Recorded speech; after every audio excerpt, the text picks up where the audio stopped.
Bien, señores, tenemos el placer de tener a la señora Daisy Báez, que es representante estatal del Distrito 114 de la Florida por el Partido Demócrata. Agradecemos también la presencia de Marilena O'Rourke, que ha estado con nosotros permanentemente, sobre todo en las campañas políticas norteamericanas. Le damos la bienvenida a las damas. Le agradecemos muchísimo. Vamos a comenzar por algo que hablábamos antes de ella llegar, y es la participación de los dominicanos en diferentes sectores de la vida norteamericana, y a veces desconocemos las instituciones. Señora Báez, un representante estatal de un estado, ¿qué significa? Es decir, ¿cuántos estamentos tienen los congresos? ¿Dos o uno solo? Tienen dos, pero gracias por la invitación, por estar aquí. Este es un tema muy importante, algo de lo que yo he hablado mucho en mi carrera política, de la necesidad de los dominicoamericanos en el exterior estar más envueltos en la política en los Estados Unidos. En noviembre 8 yo fui electa como la primera dominicoamericana electa a la legislatura del estado de la Florida, y haciendo historia por ese lado, pero también esa misma noche fui la única demócrata que le quitó un asiento a un republicano en el estado de la Florida. Así que hicimos historia por ese lado también. En el estado de la Florida, en una legislatura bicameral, tenemos la Cámara Alta, que es el Senado estatal, y la Cámara Baja, que es la Cámara de Representantes. La Cámara Alta, que el Senado tiene 40 miembros, la Cámara Baja tiene 120 miembros. Yo soy una de esos 120 miembros. La legislatura de la Florida es hoy en día esencialmente republicana. Hay 71 miembros republicanos y 41 miembros demócratas. El principal trabajo de la legislatura de la Florida es, uno, aprobar el presupuesto del Estado, donde se invierten todos los fondos que se toman de los constituyentes, los recursos del Estado a donde se dirigen: educación, salud, infraestructura. Por ende, es una posición muy importante porque es quien determina cómo se gasta el dinero de nuestro Estado. Daisy, en el caso del funcionamiento, ¿cuál es el organismo que coordina para que no haya contradicciones de leyes estatales con las federales? Cabe recordarle a nuestros videntes que los Estados Unidos es realmente un conjunto de 50 mini naciones. Cada estado tiene su gobierno independiente, sus leyes estatales, tiene un gobernador, tiene una Suprema Corte, tiene su legislatura. El gobierno federal, que nos preocupamos siempre del presidente, de elegir el presidente, es quien tiene la potestad de como ser lo que está más arriba y lo que coordina, y muchas las leyes del Estado no pueden ser más o peores o más influyentes que la del gobierno federal, pero cada estado tiene sus leyes particulares. Para darte un ejemplo, si yo soy médico y tengo licencia de practicar en el estado de la Florida, no puedo irme al estado de Texas y practicar medicina. No es permitido. Cada estado tiene sus leyes y cada persona que reside en ese estado tiene que respetarlas.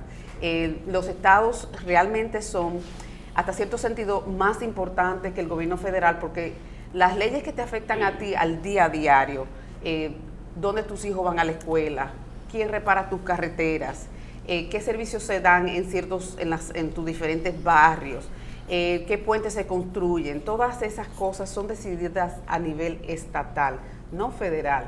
Por lo tanto, yo vuelvo a hacer un pedido a nuestros videntes que viven en la Florida o que tienen familia en la Florida, que por favor tenemos que estar más envueltos, porque muchos de nosotros emigramos buscando mejor vida, y esa mejor vida es determinada por cómo se invierten los fondos del Estado. Lo que pasa es que hay alguna confusión, porque aquí en tu país de origen, nosotros tenemos lo que está arriba en la Constitución, le sigue la Constitución los tratados internacionales. Por debajo de los tratados tenemos las leyes que tienen que estar ajustadas a los tratados. Y luego vienen los decretos. En Estados Unidos, Usted tiene la Constitución, tiene lo federal, entonces tiene el Congreso Federal, el presidente federal, pero debajo viene lo estatal. Exactamente. Con sus instituciones que tú no has descrito. Pero en estos días vimos que arriba dieron una disposición de tipo migratorio y algunos estados no la cogieron. Nosotros no nos acogemos a esa red. ¿Qué pasa cuando eso ocurre? ¿Eso debe de ir a la justicia o hay facultad para tomar decisiones migratorias, por ejemplo, en forma independiente? Bueno, fíjate que sí, esa es una discusión que ha existido por mucho tiempo. De hecho, una de las cosas que los conservadores republicanos han vendido por mucho tiempo en su política en los Estados Unidos es los derechos estadistas, los derechos de los estados. Ellos piensan que el gobierno federal se ha convertido en muy grande, muy influyente, muy arropador, y que deberíamos de volver a un sistema donde se haya más independencia a nivel estatal. Obviamente ahora que ellos están en el poder, esto no le conviene, y estamos viendo una serie de iniciativas iniciadas por el actual presidente en referente a leyes que afectan a toda la nación, como son las leyes migratorias. Pero lo que estamos viendo es muchos estados que son en muchos sentidos dominados por legislaturas o gobernadores demócratas que dicen no, en mi estado yo tengo la prerrogativa de hacer esto de esta manera o de aquella manera. Ciertamente van a haber encuentros legales. Hemos visto situaciones donde le ponen un lawsuit, una demanda. Diferentes estados le ponen demanda al presidente o al gobierno federal. El gobierno federal le pone una demanda al estado, y vamos a continuar viendo este tipo de interacción. No creo que esto va a acabar. ¿Cuántos habitantes tiene la Florida? Habitantes Tenemos 9 millones de habitantes. ¿Y votantes? Votantes, el 50%, son 4.5. ¿Y cuántos habitantes eligen un representante? Los distritos de representante estatal tienen 150,000 personas. ¿Cuánto? 150,000. Es decir, que tú obtuviste más de 150,000 votos. No, en mi distrito hay 150,000 votantes. Votantes, tienen que sacar la mitad. Exacto, 50 más 1. En mi caso saqué. ¿Y para ser senador cuánto? Los senadores tienen 500,000 personas en su distrito, y igual, 50 más 1. Bien, en el caso de la elección de este presidente, en que el Partido Demócrata sacó más votos a nivel nacional que el que ganó, ¿cómo afecta eso a su partido si teniendo mayoría perdieron? Bueno, afortunadamente o desafortunadamente en nuestro caso, las elecciones en los Estados Unidos se deciden por el colegio electoral. El colegio electoral es una combinación de factores. Cada estado tiene, como hablamos al principio, que cada estado es un mini país. Cada país básicamente elige sus delegados a la Convención Nacional Demócrata o Nacional Republicana, y estos delegados son los que son realmente el votante que manda ese estado. Y por el voto del colegio electoral, no ganó la candidata demócrata, ganó el candidato republicano, aunque obtuvo el voto popular por más de 3 millones de votos. En la administración de la Florida, de su estado, ¿el gobernador lo eligen o lo nombra el presidente de la República? No, el gobernador, en todos los estados de los Estados Unidos, el gobernador se elige por voto popular. Y allá ganó el republicano. En el caso del estado de la Florida, nuestro gobernador actual es Rick Scott, que es republicano, que ahora termina su término el año que viene, en el 18. En la Florida el gobernador no se puede reelegir más de una vez. Tiene 2 términos de 4 años, un total 8 años. Los jueces de la Suprema del estado de Florida, ¿cómo se eligen? Hoy en día realmente los pone el gobernador, tiene el derecho de ponerlos en la Corte Suprema. Hay movimientos de que si deben ser electos, si no deben ser electos. Así que estamos en discusión. Esas son de las cosas que vamos a ver en las elecciones del año que viene, del 18, de cómo se va a resolver esto. ¿Y son inamovibles? son inamovibles y para siempre, como los de la Suprema Corte. No los pueden quitar, a menos que haya un proceso de impeachment, un proceso de removimiento por alguna causa legal. Y la composición del Congreso, en términos de origen nacional, ¿cuál es? ¿Del Congreso del Estado de la Florida? Sí, sí. El Congreso del Estado de la Florida es mayormente hombre, blanco y americano, o sea, americano blanco. Hay solamente 20 mujeres de las 120 personas electas y somos unos 15 latinoamericanos que somos electos. Y yo, obviamente, la única dominicana-americana. Predominantemente cubanos de origen, por Los supuesto. que son latinos son predominantemente de origen cubano-americano. ¿Y de qué otras nacionalidades hay? No he visto mayormente cubano-americanos y hay uno de origen colombiano y luego son todos de americanos. No hay mucha diversidad en el estado de la Florida, no. Bien, personalmente, ¿crees que la elección de Trump fue, en cierta forma, hubo fraude? Bueno, es una discusión que estamos teniendo. No, pero personalmente, ¿qué tú piensas? Yo pienso que cuando tú tienes 3 millones de votos populares y hay mucha conversación sobre si hubo hackeo de las máquinas electorales, pues es algo que es factible y algo que debe ser investigado seriamente. El Senado y la Cámara de Representantes tiene incidencia en la justicia, en la elección de jueces. ¿A nivel federal o a nivel estatal? A nivel del Estado. A nivel estatal no, son puestos por el gobernador. No, ¿Quién los ratifica? No hay ratificación. No, el proceso de ratificación es generalmente para ciertas posiciones a nivel federales, donde por ejemplo el secretario de Trabajo, el secretario de Justicia, son posiciones que deben ser ratificadas por el Senado de los Estados Unidos. ¿Ustedes acogen la Constitución de la Nación o tienen una Constitución estatal? Hay una Constitución estatal, no es la federal. Es la primera vez que un dominicano ocupa una posición en la Cámara de Representantes de la Florida. Sí, ciertamente yo he sido la primera. Hubo una persona que se eligió en una posición menor en un condado, en una ciudad como concejal, pero a nivel del Estado, a nivel general, he sido la primera. A título personal, ¿usted cree que debe mantenerse el sistema de votación actual de los Estados Unidos para elegir su presidente, es decir, que sea de manera indirecta y no por voto popular? Bueno, por lo menos lo que hemos visto desde estas elecciones es una corriente popular de que las personas están demandando que hayan cambios porque vimos las injusticias de cómo fue estas elecciones. Pero por otro lado, el sistema ha funcionado por lo que es la existencia de los Estados Unidos. Así que yo creo que debe haber una discusión de los méritos de ambos sistemas y, si Dios quiere, en los próximos años llegar a una revisión donde tengamos un sistema que sea más justo y más general, más amplio para elegir el próximo presidente de los Estados Unidos. Daisy, escuchándote, nos llama la atención que siendo Florida un estado muy atípico, porque generalmente por su clima, mucha gente, muchos norteamericanos residen en ese estado producto de sus retiros en otros estados más fríos por razones de clima.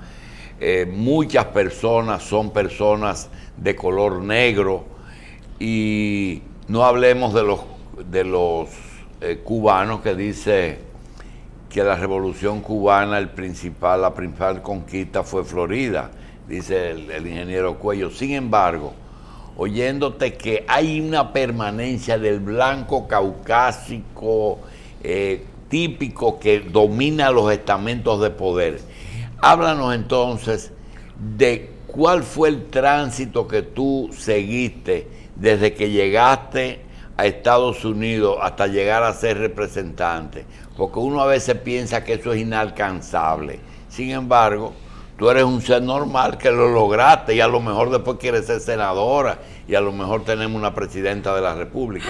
Cuéntanos, ¿qué es lo que hay que hacer? ¿Qué hay que decirle a ese norteamericano que elige primero el partido y luego el país, el Estado. ¿Cuál fue el camino que tú seguiste? Bueno, mi camino es primeramente el camino de lo que somos muchos de los dominico-americanos que vamos a los Estados Unidos. Y esto es algo que lo he hablado en el Congreso del Estado. ¿Tú naciste aquí? Yo nací en la República Dominicana, me crié aquí, me gradué del Colegio Santa Teresa, viví en el Ensanche Osama, soy osamera, y llegué a los Estados Unidos con las mismas ansias que llegan todos los inmigrantes, a trabajar, a producir, a estudiar, a ver cómo mejoramos la vida económica de nuestras familias. ¿Tú tienes más de 20 años en Estados Unidos? No te estoy preguntando la edad. Mucho, desde el año 77. Bien. Somos, hoy en día los inmigrantes somos parte de la espina dorsal de la economía de los Estados Unidos. Ahora, ¿cómo yo llegué aquí? Déjame recalcar primeramente que yo corrí en un área, en un distrito donde realmente no hay dominicanos. O sea, yo no me elegí porque los dominicanos votaron por mí. Yo me elegí porque yo fui la mejor candidata y votaron por mí personas que no tienen nada que ver generalmente con la República Dominicana. Eso es muy importante. ¿Cómo llegué? ¿Cuál fue mi trayectoria? Yo llegué a los Estados Unidos y a un joven ingresé en el ejército de los Estados Unidos y fui militar. Serví en la primera división de caballería, una carrera militar que fue muy buena y muy productiva para mí. Estando todavía en el ejército, empecé a estudiar de noche para hacer mi carrera universitaria y eventualmente cuando salí del ejército terminé mi universidad. Y como todos los americanos, pues a trabajar y a levantar mi familia. Me dediqué a la carrera de administración de hospitales y fui vicepresidente en varias instituciones de hospitalarias. Y eventualmente en el año 2010 nunca había estado involucrada en la política, nunca, ni había sido activista del partido, siempre fui demócrata, porque creo en los principios demócratas, pero no era activista del Partido Demócrata. Y en el año 2010 fue que empecé, cuando mi hija se graduó de la universidad, dije, bueno, ahora tengo un poquito de tiempo, ¿qué puedo hacer para yo darle de regreso a mi comunidad, que ha sido tan buena conmigo? Y ahí fue que yo empecé a estar más interesada, más partícipe en lo que es la vida política en el estado de la Florida y en mi área. Y debo decir que del año 2010 al año 2016 son 6 años, o sea que en una trayectoria de 6 años fui de cero a ser la primera elegida representante estatal dominico-americana. Eso te deja decir que el sistema sí funciona, el sistema sí es incluyente, el sistema sí le permite a personas como yo, que un día se levantan y dicen yo quiero participar, sí nos da la oportunidad. Hay que trabajar muy duro, tocar muchas puertas, caminar mucho. La otra cosa que es muy importante decir es el sistema político de los Estados Unidos, los candidatos no reciben dinero del Estado. Uno es que tiene que buscarse sus recursos y eso lo hace uno, por ejemplo, en mi caso, que yo no soy una persona millonaria ni tengo grandes recursos, se hace haciendo recaudación de fondos. Entonces tú tienes que ir a tus amistades, amigos, vecinos, compañeros de trabajo. Mira, ¿cuesta mucho una candidatura? A nivel para un representante estatal, hoy en día esa candidatura está costando $500,000.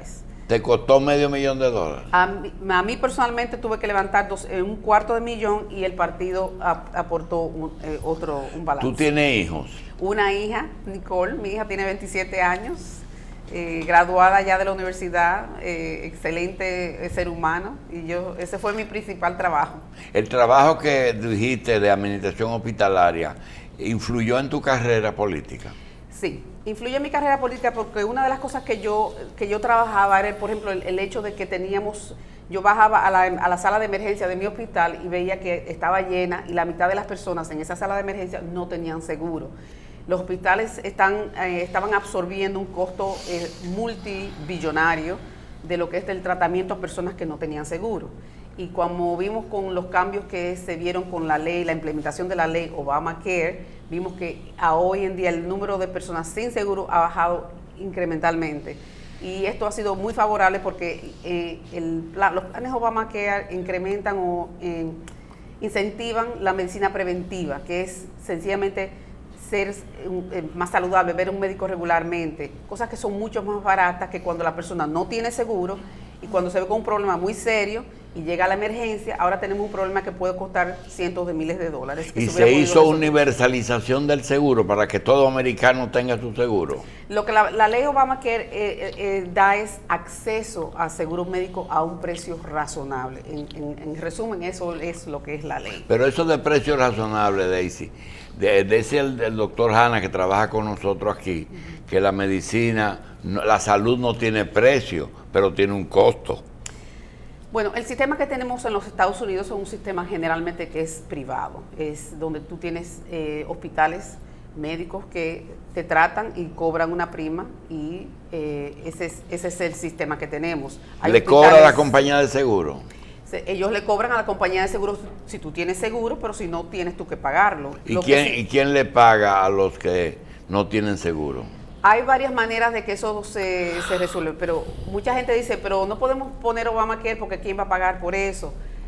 Y yo siempre le he dicho, ¿y quién paga por los que no están asegurados que están yendo a las emergencias hoy en día?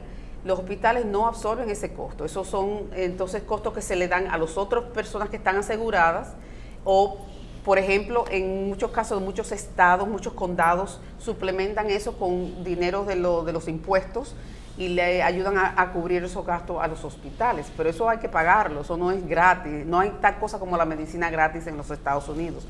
Lo que sí tenemos también, hay leyes que protegen al paciente, por ejemplo, las leyes de los Estados Unidos requieren que una persona que va a una emergencia debe ser estabilizada. O sea, tú no puedes decir, tú tienes seguro, no te voy a tratar, eso es en contra de la ley. No le tienen que dar tratamiento a largo plazo. ¿O lo estabilizan y lo mandan a dónde? Pueden darle referidos a hospitales del condado o a ¿Hay hospitales públicos? No, el concepto de hospital público realmente no es así como funciona. Hay hospitales, por ejemplo, en el área de Miami, como el Hospital Jackson, que se conoce como un hospital público, pero realmente es un hospital que acepta seguro, no es público. O sea, pero si usted va y no tiene seguro, ellos trabajan con usted, lo ayudan a darle planes de pago y lo facilitan cómo pagar esa cuenta. Bien, en el caso de Trump, ¿qué es lo que él quiere revertir? Todo. Lo que hemos visto con el presidente Trump es, él se eligió con una retórica generalmente anti-inmigrante, digamos... Pero ha deportado menos que ustedes. Bueno, sí y no. Lo que estamos viendo son deportaciones, por ejemplo, de personas de casos, los padres de niños que son nacidos en los Estados Unidos, lo que le decimos los Dreamers, personas que han tenido amparo hasta este momento de poder mantenerse en los Estados Unidos y no separar a las familias, que es lo que hemos estado viendo. Personas que son dueños de negocios, que han estado en los Estados Unidos por 20, 30 años y han construido empresas y aún así los están deportando. O sea, hemos visto una serie de, en mi opinión, injusticias de la manera que se está deportando.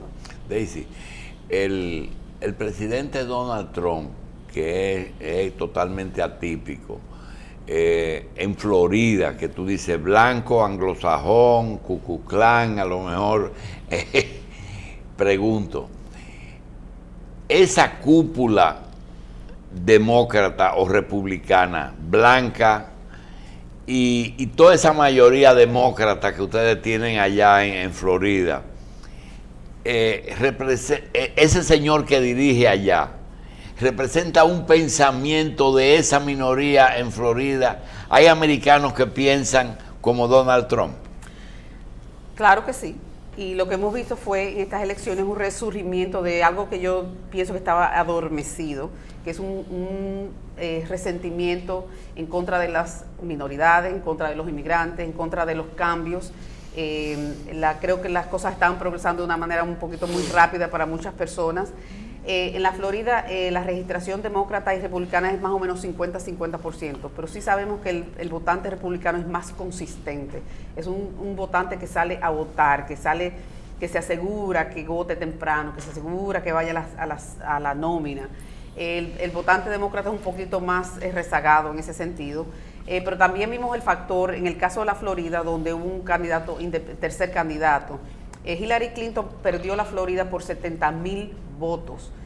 200,000 votos fueron al candidato independiente. Entonces, realmente Hillary Clinton no le perdió a Donald Trump en la Florida, le perdió porque hubo un voto a un tercer candidato, que siempre hemos dicho que los tercer candidatos sencillamente lo que hace es dividir el voto. No, realmente un candidato independiente no va a ganar, pero es un país libre donde el que quiere correr como independiente lo puede hacer. Pero se ensaya porque Trump se postuló como independiente antes. Y el ensayo le sirvió. Y no fue a ningún lado, ¿Eh? y no avanzó cuando se postuló como independiente. Pero llegó. Después los republicanos tuvieron que cooptarlo. Correctamente, pero lo que le quiero decir es que como candidato independiente no pudo llegar a avanzar mucho, ni siquiera pudo ganar una primaria. Como candidato republicano sí ganó su primaria y sí se eligió como presidente. Entonces, el camino a la presidencia es generalmente por el partido republicano o demócrata. Hoy en día, un partido independiente no tiene la fuerza necesaria para llevar un candidato a la recta final, digamos. ¿Cómo van las cosas con el presidente? Usted como conocedora de la realidad política norteamericana, ¿cree que el presidente va a concluir su mandato de 4 años? Bueno, lo que estamos viendo es un presidente que le falta, digamos, estamos viendo que es una persona novata en lo que es las instituciones del Estado y de la presidencia. Estamos viendo un presidente que está a las 2 de la mañana tuiteando insultos a las personas. Es muy poco presidencial. Es un presidente que está bajo investigación de un special prosecutor. Estamos viendo un presidente que no ha podido llenar posiciones vitales en el gabinete y en la estructura del gobierno de los Estados Unidos. Y un presidente que realmente no ha podido implementar ninguna de las cosas que él había dicho como plan político. No ha presentado un plan de trabajo. La ley famosa de la iniciativa de deportar a del paro musulmán, la Suprema Corte se lo cortó. En fin, los cambios que va a anunciar para Cuba son básicamente cosméticos, no son cambios reales. Así que ha sido en general un presidente inefectivo. Bien, los vecinos de la competencia te están esperando y tenemos 2 preguntas que te las vamos a hacer juntas. Una es si allá hay corrupción que valga la pena mencionar por su monto. Y segundo, si tienes pensado, además de tener el récord de ser la primera dominicana, tener alguna satisfacción de algún proyecto de ley que tienes en la cabeza a someter. Bueno, yo no diría que hay necesariamente corrupción, lo que sí hay es tráfico de influencia, y sí existe. Y eso es porque cuando tú tienes un gobierno que tiene una mayoría, ellos tienen los votos. Por ejemplo, en la legislatura de la Florida, los republicanos van a pasar los proyectos que les dé la gana, porque tienen 71 votos de 120. Entonces, cuando tú tienes esa mayoría, la discusión y la interacción entre los partidos acerca de proyectos de ley es mínima. Y el partido que está arriba también tiene la habilidad de atraer dinero, y el dinero paga campañas. Las campañas, el candidato que puede recoger mucho dinero gana. Por eso es como un círculo vicioso. Entonces no es que sea necesariamente corrupción, pero sí hay influencia porque son un partido mayoritario y porque sí tienen acceso a los fondos. ¿Qué quiero yo hacer? Mucha gente me dice, ¿qué vas a hacer tú por los dominicanos? Yo no me elegí para ayudar a los dominicanos, yo me elegí para ayudar a todos los floridianos. Y por ello, mi plataforma política siempre ha sido muy clara. Asegurarnos que tengamos la mejor educación pública, que las personas tengan acceso a servicios de salud, que tengamos buena infraestructura, buenos servicios y que protejamos el medio ambiente. Bien, ¿el nombre de Odebrecht llegó al Congreso de Florida en algún momento? No que yo haya, no se ha mencionado. ¿Y las obras públicas cómo se licitan allá? Generalmente por concurso y por apropiación. Primero se hace una apropiación en la legislatura de que se le va a dar X cantidad de dinero para construir un puente en Miami, ¿no? Entonces ahí empieza el proceso, un proceso donde tiene que haber un concurso de... Pero esa es la ciudad, ¿verdad? Sí. No es el Estado. Es una combinación generalmente del Estado y el condado o la ciudad donde se va a hacer el proyecto. Bien. Daisy Báez, representante estatal del Distrito 114 de Florida, por el Partido Demócrata, te agradecemos muchísimo tu presencia aquí. Has aportado conocimiento que a veces eran necesarios. Gracias, y sobre todo a María Elena, que ha hecho posible que Daisy esté con nosotros. Muchas gracias.